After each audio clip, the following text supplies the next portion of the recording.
ਇਹਨੇ ਵੜ ਜਾਣਾ ਹੁਣ। ਇਹ ਫਨੀ ਵਾਲੀ ਸੀ। ਔਰ ਉਧਰੋਂ ਨਹੀਂ ਮਾਰ, ਉਧਰੋਂ ਨਹੀਂ ਪਰੇ ਇਹਨੇ ਵੜ। ਬਿਸਮਿल्लाहिर्रहमानिर्रहीम अस्सलाम वालेकुम। तमाम देखने वाले भैन भरा वीरां अगे गुजारिश आ कि इस दिनों के विच भी खास तौर पर जो धुप्प निकलती आ, अज जिद्दां कि पिछले दिनों की बड़ी ठंड सी तुहानूं पता, तो धुप्प अज कुछ निकली आ ते नहरां दे उत्ते या फसलां च ਜਾਂ ਜਦੋਂ ਤੁਸੀਂ ਪੱਠੇ ਦਿੱਥੇ ਲੈਣ ਜਾਂਦੇ ਆ, ਤੇ ਇਸ ਚੀਜ਼ ਦਾ ਖਾਸ ਧਿਆਨ ਰੱਖਿਓ।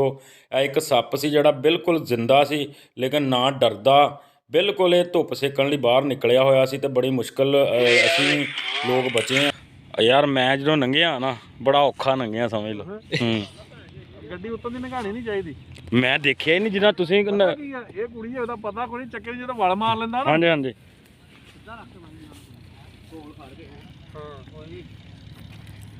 ਮਰਿਆ ਨਹੀਂ ਗਾ, ਜ਼ਿੰਦਾ ਹੀ ਆ। ਹਾਂ ਹੁਣ ਲੀਕ ਤਾਂ ਨਵੀਂ ਲੱਗੀ ਆ, ਨੰਗੀ ਹੋਈ ਆ ਆਪਣਾ ਗੱਡੀ ਪਿੱਛੇ ਹੋਇਆ, ਘਮਾਰੇ ਪਿੱਛੇ ਹੋਇਆ ਵੱਜਾ ਫੇਰ ਸੀਦੀ ਤੇ ਮਾਰ। ਇਹ ਨੰਗਿਆ ਹੋਇਆ ਕੋਈ ਸ਼ਾਇਦ ਨੰਗੀ ਹੋਈ ਆ ਉੱਤੋਂ ਦੀ ਧੌਣ ਦੇ ਨਾ। ਨਹੀਂ ਹੈ ਜ਼ਿੰਦਾ ਹੀ ਆ। ਲੀਕ ਦੇਖੋ ਨਾ ਨਵੀਂ ਜਿੰਦਾ ਵਾ। ਔਰ ਔਰ ਉਧਰੋਂ ਨਹੀਂ ਮਾਰ, ਉਧਰੋਂ ਨਹੀਂ ਪਰੇ ਇਹਨੇ ਵੜ ਜਾਣਾ ਹੁਣ। ਇਹ ਫਨੀ ਵਾਲੀ ਸੀ ਉਸਤਾਦ ਜੀ। ਆ ਗਿਆ ਆ ਗਿਆ। ਹੈ ਤਾਂ ਸਰਿਆ ਹੀ ਆ ਬੱਜੀ।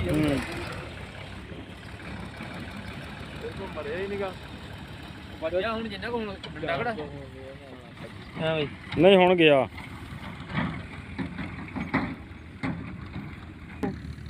ਮਾਰਨਾ ਹੁੰਦਾ ਤੇ ਭੱਜ ਟਕਾ ਕੇ ਵੱਟਾ ਮਾਰਦਾ ਉੱਤੇ। ਵੱਜਾ ਤੇ ਵਜਗਾ ਹੁਣ ਤੇ ਚੱਲ ਆ ਜਾ, ਰਹਿਣ ਦੇ, ਛੱਡ ਦੇ ਹੁਣ। ਆ ਮਾਚਸ ਦੇ ਅੱਗ ਲਾਈਏ।